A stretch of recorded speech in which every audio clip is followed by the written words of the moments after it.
শুভ মহালয়া সব্বাইকে। তো আর তো ৭টা দিন মা আসার অপেক্ষা। তো আমরা একটুখানি আজকে ভোরবেলায় বেরিয়েছিলাম, মানে অন্য দিনের সকাল আর মহালয়ার সকালের মধ্যে অনেকটাই পার্থক্য আছে, তাই একটুখানি মানে এই সকালটা উপভোগ করার জন্য আমরা একটুখানি ঘুরতে বেরিয়েছিলাম। আর বেরিয়ে যে জেনার সাথে দেখা হলো, মানে একদম জ্যাকেরই মতন, জ্যাকের গন্ধ পেয়ে কী ছটপট না করছে। আর ওয়েদারটা তো জাস্ট দারুণ ছিল। আমরা যে সূর্য উদয় দেখেছি, আমরা যাওয়ার পরে সূর্যটা উঠেছে।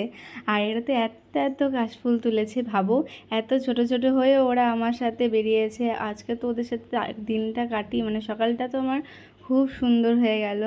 তো আসার পথে তো এত সুন্দর মেঘটা হয়ে গেছিলো কি বলবো, মানে চারিদিকে সাদা বক কালো মেঘ, আর এত হাওয়া দিচ্ছিল, না আসলে খুব মিস করতাম। এসে তো খুব ভালোই হয়েছে, একটা আলাদা ফিলিংস হয়েছে। আর লাস্টের দিকে একটু গড়বড় হয়ে গেছিলো, বৃষ্টিতে ভেজে তো হাল খুবই খারাপ হয়ে গেছে। তো আজকের জন্য এইটুকুই, টাটা।